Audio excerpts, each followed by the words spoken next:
After rereading Chainsaw Man and seeing a video on Chainsaw Man's power levels, it got me thinking, what does power levels mean with regards to a series where a devil's power and influence is in a constant flux and where some fears just don't manifest themselves as the most obviously destructive or influential, so recognizing them for what they are actually capable of doing is quite a tricky subject.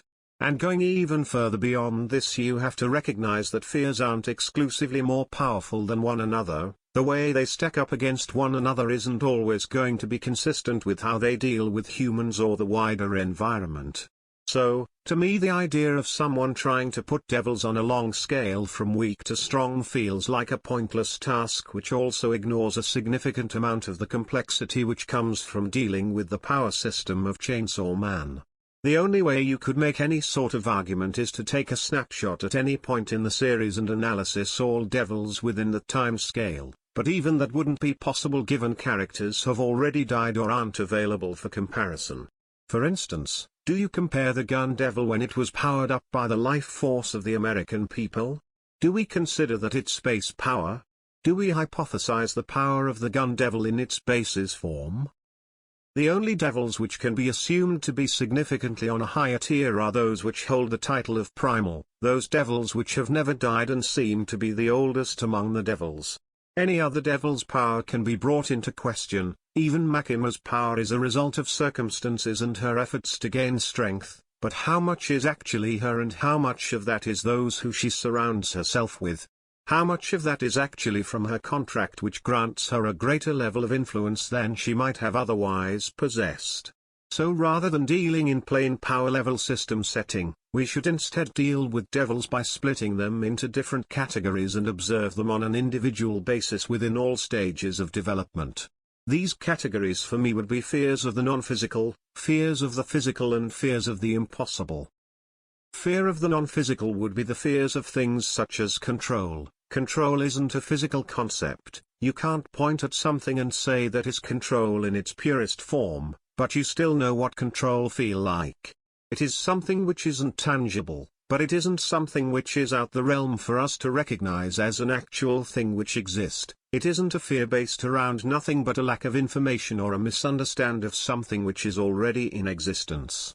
I find that these fears would cause massive amount of physical damage to the surroundings, and thus would rank quite lowly on a traditional power scale system because their abilities would be very hard to quantify when compared to a devil that just uses its ability to destroy.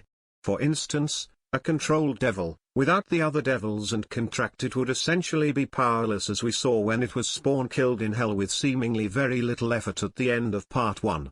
I can see these devils be the more intellectual type, because their fears require some sort of other circumstance to grow beyond that of just showing themselves in full force to a person. Manipulators, that would be the best way to describe what I am suggesting, devils which will manipulate the situation to make the most optimal use of their abilities. Physical fears are those which represent something which can be physical interacted with, physically seen. These devils would be those which are more physical intimidating, those with the potential for causing incredible amounts of physical harm to the surroundings and to people in general. This is where the devils which would usually be at the top of the power scale reside because their abilities can be more easily quantified, provided you ignore all extenuating circumstances which affect the current power level which a devil can display at any given time. A devil like the Darkness Devil would reside in this group because its abilities seem to revolve around a physical medium. Even if darkness is the result of the absence of light, it is still caused by a physical construct and can be interacted with using physical means. These devils could be falsely assumed to be basic or rather brutish fears, when compared to the non-physical ones, and thus more powerful, which is a bias seen in a great many series where technique takes a backseat to raw force and causes a great disservice to the series they are involved in, reducing the powers to just a test of who hits harder. The final category would be the impossible, devils which represents physical impossibilities, devil which are born from fears of things that wouldn't otherwise exist, things like zombies and ghosts, things which wouldn't naturally exist in the world, presumably. These devils would have the most abstract powers and have the hardest time determining the power level of these, as they work in confusing or otherwise odd ways. For instance, take the curse devil. How do you determine the strength of this devil? How do you balance a devil which causes literal curses against a bomb?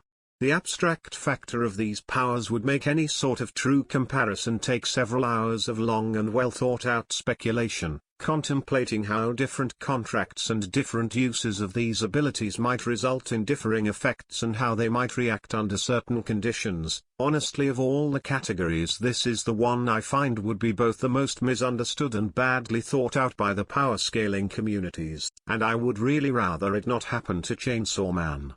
And if I can help point a few people away from the fallacy of I can blow up a mountain while you can't even knock down a door makes me more powerful than you idea, then I'll be happy. Now, despite everything I have said in the video up to this point, I don't want to completely throw out the idea of comparing one devil to another. I just feel the idea of comparing base power is foolish. What I would suggest that instead of that, you take a devil and compare it on an individual scale, compare the hypothetical ideas of how they interact with one another.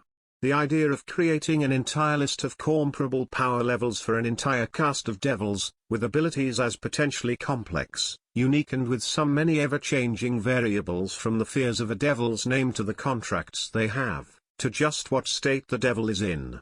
To even come close to such an idea of comparability which is even somewhat objective would require the coming together of the entire community to discuss, to debate, to theorize and to deliberate on it for hours, days or even years before we could get a good idea of what we are dealing with. And I am very much up for such a thing. Should there ever be a community event like that, I'd happily throw my hat into the ring, but as it stands, power scaling the devils from Chainsaw Man seems like a pointless, if fun and entertaining task which ignores the complexity of what we have been given. I have been the Anonymous Weeb, and this has been my video on why power levels and scaling in Chainsaw Man is a pointless endeavor which is better left alone. If you enjoyed this, I suppose, rant video, although I do hope that it came off less like me targeting the power scaling community and more me trying to explain the flaws with using such a method on a series like this, don't forget to press the like button. If you want to see more of my videos when I post them, press the subscribe button and the notification bell. I am doing my best to upload as frequently as possible. I make videos on Chainsaw Man obviously, and I also sometimes make videos about other manga, like Mashland Record of Ragnarok. I wish you all a good day or night wherever you are, and I hope you'll leave me your own thoughts on the subject in the comments below.